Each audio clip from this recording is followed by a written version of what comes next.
Bonjour, bienvenue à cette nouvelle vidéo de la chaîne Un brin d'ADN. Dans cette vidéo-ci, je vais vous montrer le logiciel Gephi, qui est un logiciel pour faire des graphiques pour des communautés. Donc, dans le cadre de la généalogie génétique avec les tests ADN, souvent on a des options qui sont parfois gratuites comme sur MyHeritage ou plus récemment payantes comme sur Ancestry depuis quelques jours à peine. En date de cette vidéo, donc début février 2024, Ancestry a rendu les options de voir les correspondances en commun payants. Et quand on peut accéder à ça, bien, on peut faire un graphique à l'aide de ce logiciel-là pour mieux voir les communautés, les liens entre la personne qui a testé et ses correspondances ou ses matchs. Donc, dans le cas de Gephi, je vais vous montrer les deux fichiers qui sont requis pour être importés dans le logiciel. Et ensuite, je vais vous montrer comment faire un graphique avec les paramètres et mettre des couleurs pour que ça soit visuellement plus clair. Donc, dans un premier temps, je vais vous montrer les deux fichiers requis pour importation dans Gephi.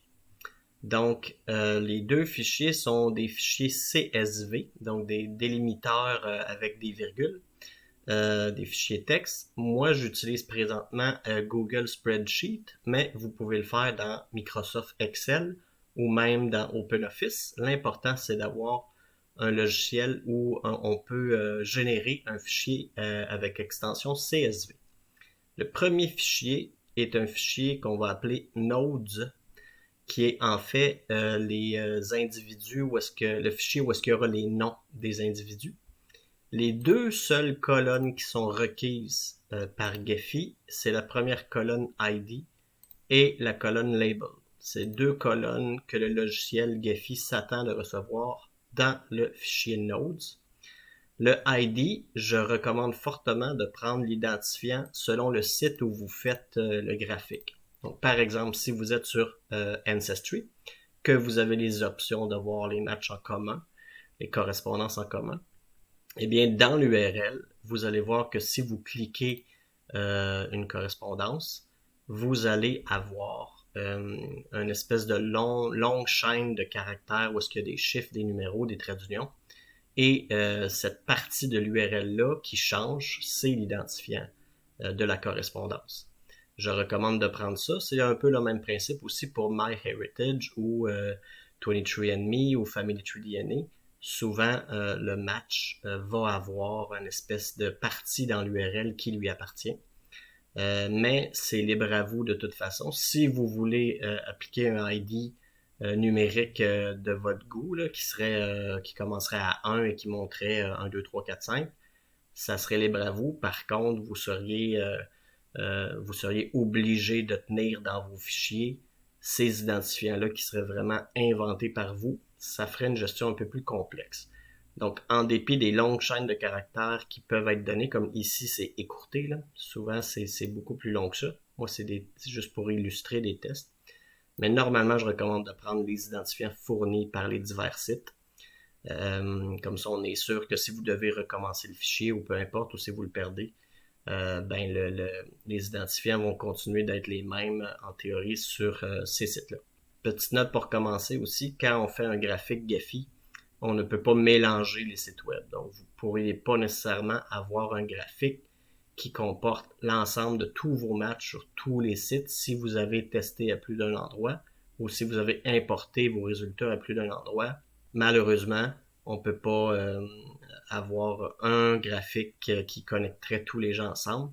Donc, il faut se concentrer sur un seul site par graphique. Donc, le fichier Nodes comporte colonne ID, colonne Label qui, en théorie, serait les noms des matchs. Et le deuxième fichier, c'est le fichier Edges qui est en fait les liens, les relations entre un ID et un autre.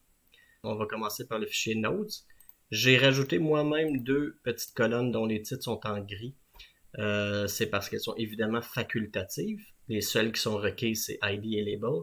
Mais dans le graphique Gephi, on peut rajouter des colonnes custom, qu'on l'appelle, donc des colonnes de notre choix, de notre invention.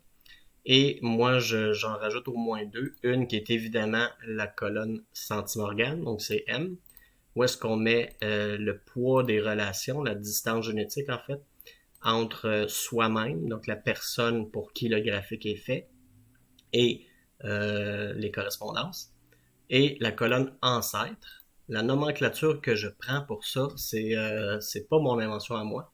Ça vient de David Vance, qui a fait un excellent tutoriel sur YouTube d'ailleurs, justement sur Gephi. Et cette nomenclature-là, en fait, c'est les chiffres qui montent vers les ancêtres pour savoir quel est l'ancêtre commun qu'on a avec chaque correspondance. Donc, si je vais sur DNA Painter, ils ont l'outil de Shared CM Project et ils ont une espèce de petite grille qui permet de savoir pour chaque relation avec des correspondances quelles sont en moyenne les centimorganes partagés avec ces relations-là. Donc, si on suit la nomenclature 1-1, ça voudrait dire qu'on monte du côté paternel. Donc, la personne a montré de deux niveaux. Donc, ça, c'est soi-même qui teste. On monte de 1, on monte encore de 1, mais du côté paternel. Alors, à ce moment-là, on saurait que la correspondance de cette ligne-là, Jean, aurait 500 centimorganes avec nous, et l'ancêtre commun serait au niveau par rapport à soi-même, à la personne qui fait le graphique, qui monte de 1 et encore de 1, mais du côté paternel. Donc ensuite, la personne pourrait descendre, peu importe de quel côté, mais on pourrait l'assigner à un grand-parent paternel. Et à l'inverse, quand c'est 2-2, mais ce serait du côté maternel. Donc dans ce cas-là, Marcel montrait lui aussi 2-2. Donc en fait, c'est les niveaux, là, que ce soit en 1 ou que ce soit un 2. C'est le nombre de niveaux qu'on monte qui sont séparés par des traits d'union. Donc si on monte de 1 et 2, à ce moment-là, ça serait la même distance, mais du côté purement maternel. Donc 2-2, la mère de la mère. 1-1, le père du père. Et par exemple, si on prend Claude ici, par exemple, ça serait 1-1-2. Donc on monterait de 3 niveaux.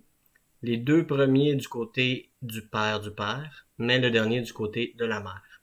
Donc ça serait 1, 2, 3, parce qu'il y a 3 chiffres, mais ça serait le père, la mère. Ensuite, le match pourrait descendre à partir d'un ancêtre commun qui serait un arrière-grand-parent. Donc c'est un peu ça la nomenclature. Et dernier exemple avec Elisabeth, mais 2, 1, 1. Donc on monte encore de 3 niveaux parce qu'il y a 3 chiffres, 1, 2, 3. Mais ça serait 2, 1, 1, donc la mère, le père, le père. Donc c'est un peu ça la nomenclature et ça va servir plus tard dans la vidéo. Je vais vous montrer dans Gephi ce qu'on peut faire avec la colonne ancêtre. Donc ça c'est pour le fichier nodes. Une fois qu'on a mis tous en fait j'en ai mis 10 pour un exemple, mais normalement on peut en mettre beaucoup plus. Ensuite, ce qu'on fait, c'est qu'on prend le premier et on va voir c'est quoi les correspondances en commun avec Jean. Donc si son identifiant finit par 001, on cliquerait sa fiche à lui de correspondance. Qu'est-ce qu'on a en commun avec lui? Ça nous dirait par exemple qu'il y aurait le 04, 05 et 06. Donc, on aurait Jean qui serait en correspondance avec Claude, Timothée et Jeanne. Ce qui ferait du sens parce qu'on aurait découvert que de toute façon, ça monte du côté paternel, le père du père les deux fois. Et ça, petite parenthèse, là, pour savoir en fait de quel côté ça monte, bien évidemment, c'est pas de la magie, là. C'est simplement en faisant de la généalogie traditionnelle, donc de la généalogie de papier, en regardant les arbres en commun. Donc si ces correspondances-là ont mis leur arbre public, ben là, on peut savoir qui dans leur arbre sont en commun avec les gens dans notre arbre à nous. Donc évidemment, pour avoir ces nomenclatures-là, ça prend un arbre qu'on a fait de notre côté et aussi un arbre assez exhaustif du côté des correspondances. Et il n'y a pas de façon automatisée d'aller chercher ça. Il existe des trucs sur le web, donc si vous cherchez sur Google ou sur YouTube, il y a certaines personnes qui donnent des trucs pour accélérer de récupérer les matchs pour que ça soit pas fastidieux de façon manuelle. Par contre, je tiens à vous souligner que les compagnies généralement acceptent pas qu'on utilise des moyens automatisés ou semi-automatisés pour récupérer ça. Donc, moi, je me contenterai de vous dire, malheureusement, de le faire manuellement. Mais, si vous êtes assez débrouillard, si vous cherchez un peu sur Internet, il y a des gens qui donnent des moyens d'aller récupérer ça de façon un peu plus accélérée. Mais les compagnies n'aiment pas ça. Donc, dans votre cas, si vous voulez le faire manuellement, oui, c'est fastidieux, oui, c'est long, mais ça peut donner des beaux résultats à la fin. Et ça aide aussi à savoir qui ce sont des correspondances avec qui et de corroborer les trucs là, parce que des fois y aller par batch automatique, ça peut aussi être risqué. Donc bref, on passerait au deuxième match. Donc dans ce cas-ci 0-2 Marcel. On irait voir soi-même ou la personne pour qui on fait le graphique. Donc la personne source et le match qui serait Marcel. En commun, qui sont les personnes. On pourrait voir par exemple 3, 7 et 8. Donc Marcel serait en commun avec Julie, Albert et Elisabeth. Et ça ferait encore là du sens avec les arbres qu'on aurait corroborés, donc côté maternel parce que ça commence par un 2. Ensuite, on aurait juste à répéter la même chose avec tous les matchs suivants et d'aller voir pour chacun les correspondances en commun. Une fois qu'on a monté ces deux fichiers-là, donc le nodes avec au moins les colonnes ID et label, et le fichier edges, qui sont les relations, donc une colonne source et une colonne target. Une fois qu'on a fait les fichiers, là moi par exemple je suis dans Google Spreadsheet, c'est simplement de faire le fichier et de l'exporter. On ferait download et on irait dans CSV. Et ensuite, ça générerait un fichier CSV. Ensuite, si on ouvre ce fichier-là dans Notepad ou un fichier là, qui n'est pas ni Excel ni OpenOffice, là, un logiciel de gestion de fichiers texte brut, on voit que c'est correctement séparé avec des virgules. C'est ça qui est important. Donc, chaque colonne est séparée, chaque valeur de colonne est séparée par des virgules. Une fois que ça c'est fait, on est prêt à l'importation du côté de Gephi. Quand on ouvre le logiciel Gephi, et ceci dit, je n'expliquerai pas comment on installe Gephi, là, c'est un prérequis un peu à la vidéo. C'est un logiciel gratuit, ceci dit. Faut simplement aller le télécharger et l'installer. Normalement, ça se fait sans problème, là, donc c'est assez simple et je ne vais pas expliquer cette étape-là. Une fois que ça a été installé et qu'on l'ouvre, dans le deuxième onglet qui est Data Laboratory ici, si jamais vous voyez que les options sont grisées, c'est simplement de faire un nouveau projet. Donc, fichier, nouveau projet, ou en anglais File, New Project. Quand on fait ça, ça ouvre des options ensuite, dont celle d'importer les tableurs. Donc, si on fait Import Spreadsheet, on va chercher les deux fichiers. Donc, dans le logiciel, là, il aurait fallu faire l'option de télécharger à 2 reprises. Donc, pour la feuille de Edges et pour la feuille de Nodes aussi.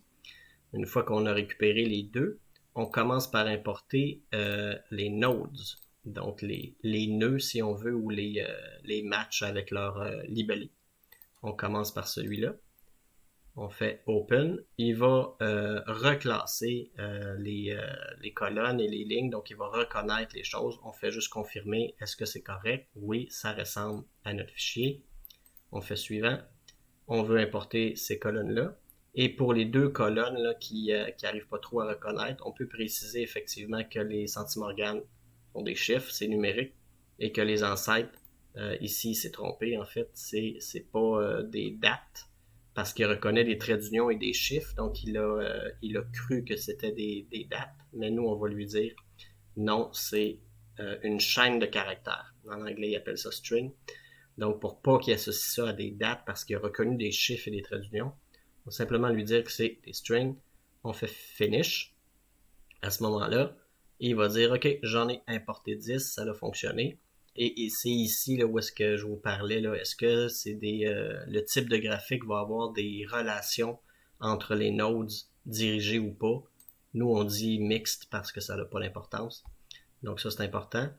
Ici, si on veut réimporter, donc tenir le graphique à jour et rajouter des correspondances au fil du temps, donc on garderait nos tableurs, on pourrait les éditer à travers le temps. Disons, une fois par mois, on veut rajouter les plus récentes correspondances, mais ça serait important de garder dans le même projet et de dire quand on ajoute des matchs et si on réimporte le même fichier, nécessairement les mêmes personnes vont être là, celles qui étaient déjà là.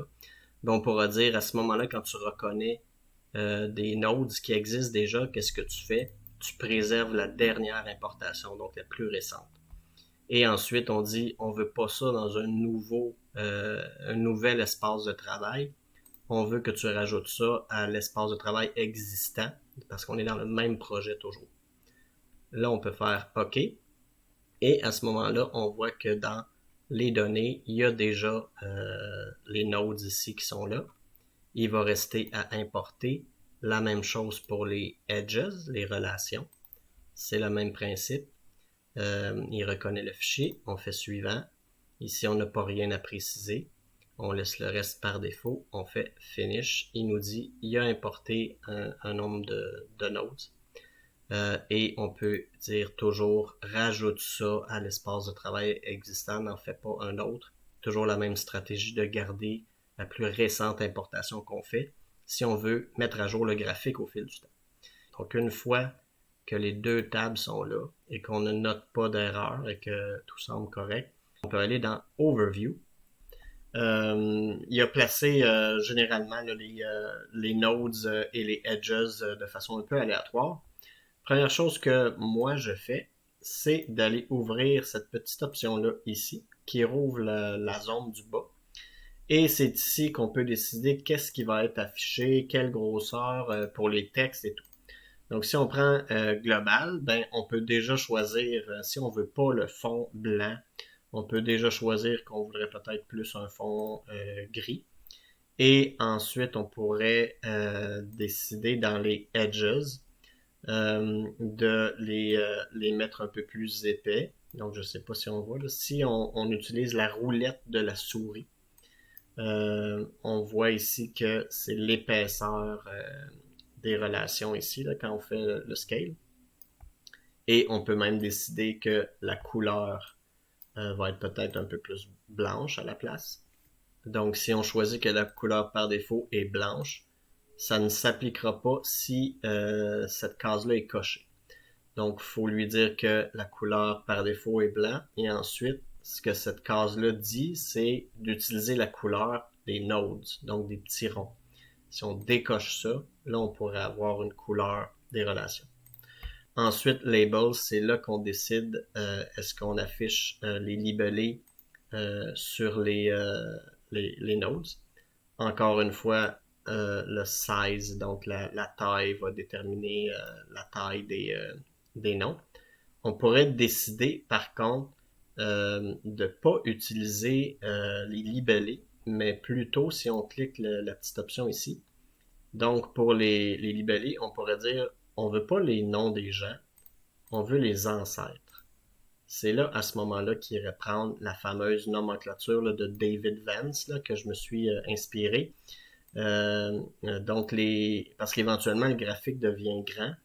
Et il y a plein de gens qu'on réussira pas, ou on n'est pas rendu à aller voir leur arbre et tout. Donc, ça devient, si on utilise plutôt label, puis on peut en mettre plus qu'une, donc on pourra avoir les gens et leur nomenclature, mais ça devient encore plus difficile à lire parce que plus les gens se rajoutent, plus ça devient une espèce de pizza de noms, puis on voit plus de lettres dans le graphique que le graphique lui-même. Donc personnellement, moi je recommande de plutôt utiliser Ancêtre seulement parce qu'il va en avoir beaucoup moins, c'est beaucoup plus, ça prend beaucoup moins de place aussi. Donc, c'est ici qu'on détermine qu'est-ce qu'on affiche comme colonne, en fait, là, du fameux CSV et qu'est-ce qui va s'afficher sur le graphique. Ensuite, on peut refermer cette option-là ici. Et ce qu'on aurait du côté des nodes ici, donc l'apparence des nodes, eh bien, c'est ces sous-options-là ici ensuite. Donc, on serait dans l'apparence des nodes, donc des ronds, des cercles. Et ce qu'on est, c'est l'option des couleurs. Donc, quelle est la couleur des cercles, en fait? On pourrait décider que c'est une couleur unique. Dans ce cas-là, ils ont mis une espèce de gris. Si on fait Apply, ben on voit que c'est désormais ce gris-là qu'ils ont utilisé. Et étant donné qu'en bas, on avait l'option ici pour les edges d'utiliser la couleur des nodes, ben on a vu que les relations, à cause de cette case-là, ont pris la même couleur que les nodes dans lesquels on est. Donc c'est la raison. Un truc que moi j'aime faire en fait, c'est d'utiliser ensuite pour si on retourne dans le deuxième onglet des Data Laboratory, il n'y a rien qui nous empêche soit d'aller rééditer nos tableurs dans Excel ou dans Google Spreadsheet et de rajouter des colonnes là-bas, puis de les réimporter. Mais il n'y a rien sinon qui nous empêche directement d'utiliser Gephi comme un endroit où on veut rajouter soit des nodes. Donc si on est dans la table des nodes, on peut rajouter des nodes, mais il nous laissera pas le choix de mettre le ID. Si on ajoute des nodes ici, c'est lui-même qui va mettre le ID. Donc, personnellement, je recommande peut-être pas ça, mais j'indique quand même que c'est faisable de le faire. Donc, d'utiliser Gephi comme gestion de tableur, en prenant pour acquis qu'à ce moment-là, c'est lui-même qui va déterminer le ID. Et même chose pour Edges. À ce moment-là, on pourrait dire c'est quelle est la source, quelle est la cible. Et ici, on laisse les trucs par défaut. Là, il gérera lui-même. Ça se fait aussi à l'intérieur des défis. Donc, dans Gephi, on peut créer une colonne. Donc ici, ajouter colonne. Et moi, ce que j'ai, c'est la couleur des ancêtres.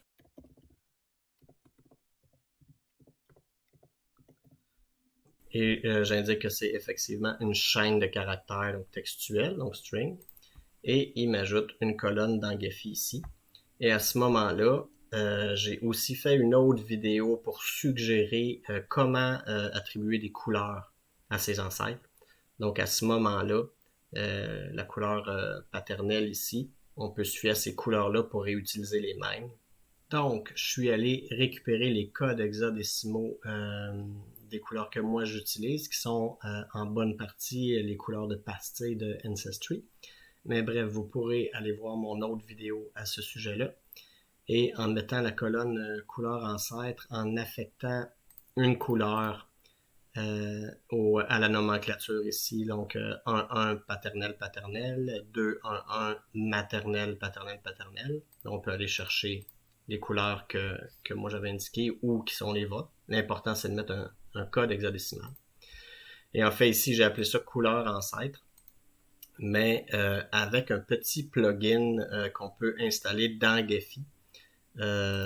Si on va voir les plugins ici, un que j'ai décidé d'installer, c'est un plugin qui permet de détecter automatiquement un nom de colonne et d'aller voir s'il y a un code hexadécimal dedans, justement. Je crois que c'est ici, c'est celui-là, Give Colors to Nodes. Il vient pas par défaut dans Gephi, mais il permet justement de trouver une colonne qui s'appelle soit color ou color avec un U. Et s'il y en a, ben, il va aller voir si il y a une valeur hexadécimale dedans et l'appliquer automatiquement. Donc, c'est simplement d'aller installer un plugin. Donc, quand on clique le petit menu Tools et Plugins, ben, on peut décider d'aller chercher ici dans Available Plugins. Le nom, c'est Give Colors to Nodes. Donc, une fois qu'on a ça, malheureusement, là, je l'ai appelé couleur ancêtre. Donc, ce qu'il faudrait que j'effectue, c'est de créer encore une couleur. J'aurais dû la nommer de la bonne façon, mais je vais vous montrer comment faire une autre utilité dans Gephi. Donc là, je pourrais l'appeler Color, comme le petit plugin l'exige. Et pour réparer ma petite erreur, mais j'ai simplement à copier les valeurs d'une colonne à l'autre. Donc, il y a une fonction dans Gephi, copy data to other column. Donc, on choisit couleur ancêtre, copier les données à partir de couleur ancêtre vers couleur.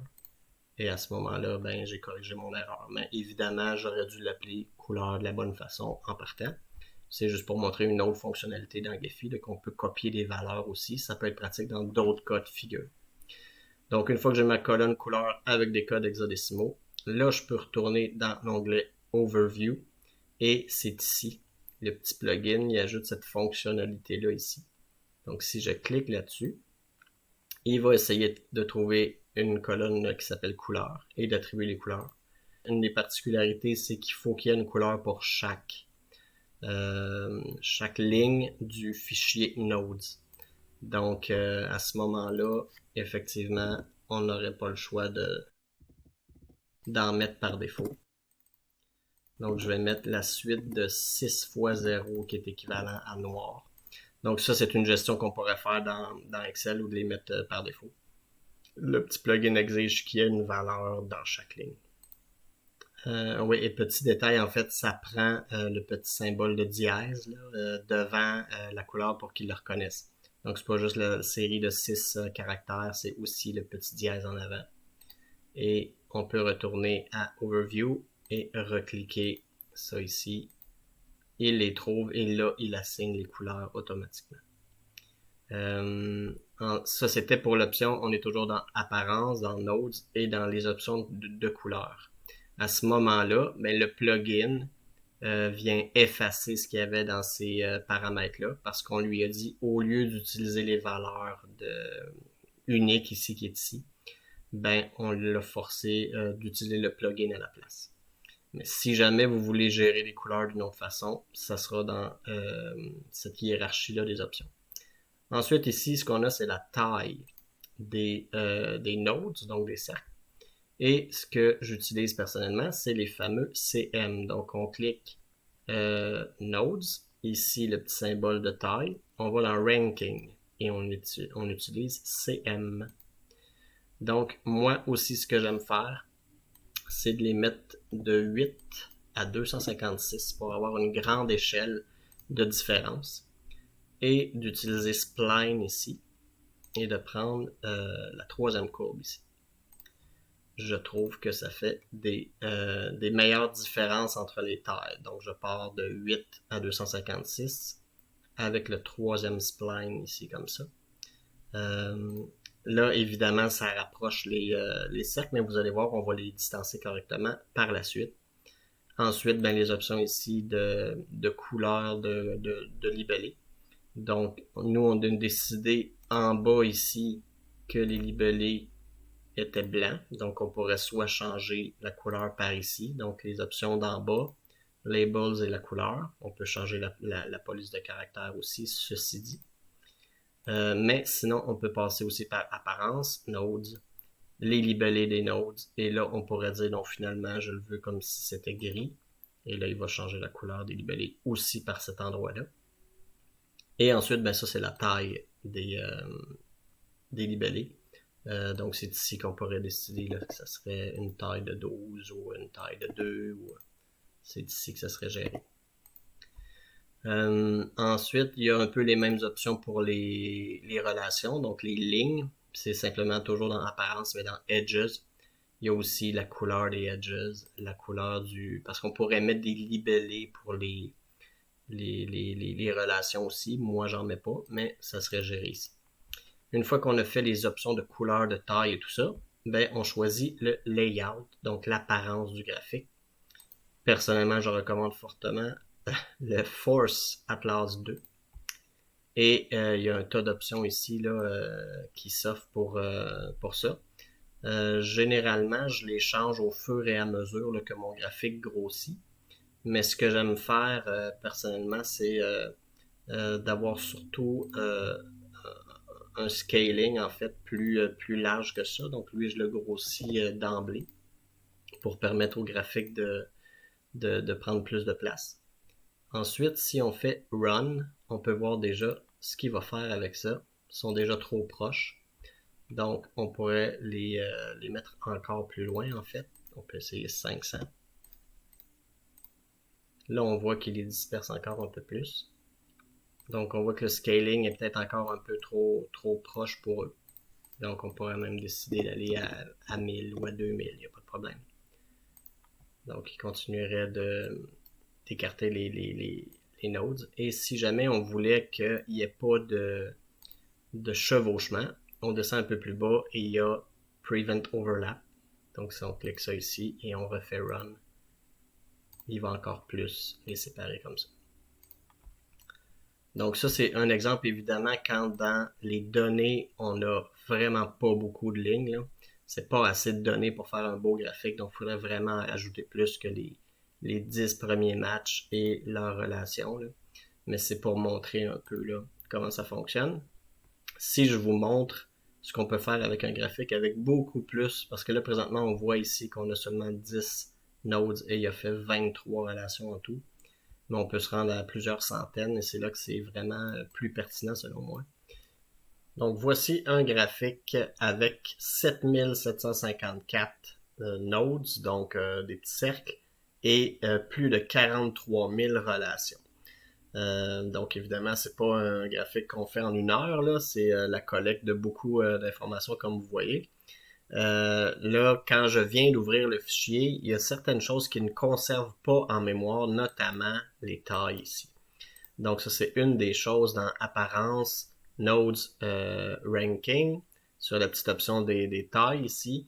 C'est une des choses, en tout cas dans la version 0.10.1, qui ne préserve pas en mémoire. Donc chaque fois qu'on rouvre le fichier, c'est une des choses que je dois aller changer et de remettre le minimum, le maximum, ainsi que le spline. Et à ce moment-là, si je fais appliquer, ça change pas parce que c'était les mêmes valeurs qu'avant que je sauvegarde. C'est un petit réflexe que j'ai. Je sais pas si Gephi vont changer ça dans d'autres versions. Mais présentement, chaque fois qu'on rouvre, c'est une des choses que je dois modifier. Mais sinon, les autres trucs restent pas mal en place. Je fais un petit tour ici du layout si vous voulez voir un peu les options que j'ai pris. Thread numbers, les threads numbers dépendent directement de la capacité de votre ordinateur ou de votre laptop. Donc ça ici, ça sera à vous de voir ce que votre appareil, votre ordinateur est capable de supporter. Donc fiez-vous pas nécessairement à ça, ça dépend de l'ordinateur. Mais sinon, vous pouvez voir un peu les options que moi j'ai utilisées pour donner un graphique qui ressemble à ça. Une petite précision aussi, des fois, dans les options, si la taille autorisée du graphique est trop petite, je crois que c'est ici dans Gephi OpenGL, avec le max size ici. Si c'est trop petit, il va pas faire un super beau graphique. Donc, si on essaie ici de rouler les choses, il faut vraiment que je zoome beaucoup. Et c'est l'espace qui lui est autorisé de prendre. Donc, si vous voyez que vous faites un graphique et qu'il semble frapper les coins, frapper les bords du graphique, eh bien, c'est dans Tools Options, Gephi, OpenGL, et c'est ici que vous devez changer le max size pour vous permettre d'avoir un graphique plus rond qui ne sera pas coupé dans les coins. Donc, on peut voir aussi, là, si j'essaie de le régénérer, je fais Run ici, c'est très très très long avant qu'il réussisse à refaire le graphique. Il y a des options qu'on peut désactiver pour lui permettre de faire ça plus facilement. Prevent Overlap. Si on enlève cette option-là, il devrait aller beaucoup plus vite. Comme ça ici. Et ensuite, on peut le réactiver pour l'empêcher d'avoir les nodes qui passent un par-dessus l'autre. Donc, ce que je fais souvent, moi, c'est je le désactive pour faire une première génération du graphique. Je l'arrête. Et ensuite, je fais Prevent Overlap et je le roule pendant 4 ou 5 secondes juste pour pouvoir distancer les petits nodes. Là, quoi qu'à cette taille-là, on les voit pas beaucoup, là, mais sinon, on peut aussi toujours laisser Prevent Overlap désactivé dans le Force Atlas et à la place rouler Noverlap ici, qui fait exactement la même chose en fait, même avec des paramètres. Donc vous pourriez choisir de rouler un graphique sans jamais avoir le Prevent Overlap ici. Une fois qu'il est généré à votre goût, vous allez régénérer avec Noverlap ici qui les sépare avec des settings que vous pouvez mettre. Et un autre truc aussi, si vous trouvez qu'il n'est pas présenté dans le bon sens ou dans la bonne inclinaison, mais juste rotate aussi. Encore une fois, vous pouvez changer l'angle de rotation et même le mettre en négatif. Vous pourriez décider, moi j'aimerais ça que ce soit un peu plus tourné d'un côté ou de l'autre. Ben à ce moment-là, vous pourriez utiliser Rotate comme ça. Mais en général, c'est vraiment Force Atlas qui permet de faire un graphique comme ça. Et si jamais vous vouliez un graphique un peu plus rond, il y a des gens qui aiment ça avoir le graphique qui est comme une espèce de cercle en fait, plutôt que étiré comme ça. À ce moment-là, c'est simplement de prendre Stronger Gravity ici. Donc, je vais désactiver, il est déjà désactivé. Si je prends Stronger Gravity, il va vraiment me faire une boule. Il y en a qui aiment ça, des graphiques un peu plus de cette forme-là. On l'arrête ensuite et vous pourriez aller à un overlap pour le séparer quand même un petit peu pour pas qu'il y ait de chevauchement. Ou sinon, pendant quelques petites secondes, le réactiver ici. Et ça ferait à ce moment-là un peu plus un graphique en forme de boule. Je vais désactiver les libellés sur les notes, donc on peut voir un peu plus ce que ça donnerait. On peut aussi modifier l'épaisseur des relations, donc des lignes. Si on enlève l'épaisseur des lignes, on pourrait même juste voir les cercles. Et enfin, une autre façon de présenter le graphique, parce que présentement, on est vraiment juste dans un aperçu, là. On est dans Overview. Donc, à la fin, quand on a réussi à faire un peu les configurations qu'on aime, ben la vraie façon d'exporter le graphique là, pour en faire une image, c'est d'aller dans Preview. Donc, on est dans Overview, on a généré ce qu'on voulait, c'est bon. On s'en va ensuite dans Preview ici. Donc, voici l'aperçu dans Preview. Ce que ça peut donner, c'est beaucoup plus net. Et à ce moment-là, ce qui fait les petites lignes un peu courbées, au lieu d'être des lignes droites comme dans Overview, ben c'est l'option ici dans Edges, Curved. Donc, si on coche ça, ça fait des petites courbes qui permettent d'un peu mieux, que ce soit un peu plus différencier les relations. Étant donné qu'ils sont comme en angle courbe, ben ça permet des fois de voir qu'un node a des relations qui partent de façon centrale à partir de lui-même. Ça permet des fois une meilleure visualisation et ben il y a certaines personnes qui trouvent ça juste plus joli aussi. Et une fois qu'on est d'accord avec la présentation, ben on peut exporter ici tout en bas de 3 formats différents, SVG, PDF ou PNG. Et on peut exporter aussi selon les différentes options, donc décider d'avoir les libellés des noms, on pourrait décider de les montrer ou de ne pas les montrer. Et quand on exporte, ben on peut exporter de plusieurs tailles différentes. C'est dans les options ici. Donc quand on clique option, c'est là qu'on peut choisir si on veut une grande qualité de graphique qui va être beaucoup plus longue à générer ou juste un petit graphique tout petit. Ensuite, je voulais vous montrer un peu les graphiques exportés. Donc, on voit les courbes là, sur les edges. Et je voulais vous montrer qu'il y a autant de graphiques qu'il y a de personnes qui testent et évidemment qu'il y a de correspondance avec ces personnes-là. Donc, ça ici, c'est le mien. J'ai fait le travail sur mes meilleures 188 correspondances. Et en tout, le graphique a presque 43 000 relations. Ça donne un graphique comme ça. Mais je vais vous montrer d'autres sortes de graphiques. Si je le roule sur une autre personne, c'est 107 premiers matchs et sur plus de 30 000 relations. Ça donne un graphique complètement différent. Et c'est là que ça devient intéressant de voir sur les divers sites comme Ancestry ou MyHeritage. Ils ont des options pour voir des communautés ou des origines ethniques. Eh bien, on les voit un peu plus avec ce genre de graphique-là.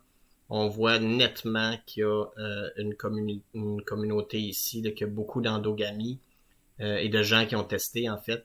Et ça fait vraiment comme une espèce de grand amas de relations ici, que dans le mien, j'ai pas nécessairement, moi c'est vraiment presque un carré, où est-ce que chacun de mes grands-parents, en fait, sont vraiment chacun dans leur coin, si on veut. Alors qu'ici, ben, on voit que du côté d'un des parents, il y a beaucoup de relations en commun entre les gens qui ont testé les correspondances par rapport à l'autre graphique d'avant. Un autre exemple ici ça, c'est avec les 51 premiers matchs. Un total de 11 000, presque 11 300 relations. Donc le graphique est un peu plus petit, mais on peut voir qu'il est quand même encore une fois différent des autres. Quand on voit des petits amas ici là, qui sont seulement reliés à une personne, et évidemment que le cercle est plus gros, bien quand le cercle est gros, évidemment, c'est que les centimorganes sont plus grands. Donc la personne est plus proche de nous génétiquement. Donc ça, c'est probablement des cousins au premier degré ou des oncles, des tantes. À ce moment-là, on peut voir là, que il y a beaucoup de personnes qui sont en commun avec la personne du graphique, donc soi-même. On se rappelle que le graphique est le graphique d'une personne. Donc, les plus gros cercles sont des cousins directs ou des tantes et des oncles ou même père et mère. Et à ce moment-là, ben, les plus petits cercles sont toutes les correspondances en commun entre la personne du graphique, son oncle ou son cousin direct ou son parent.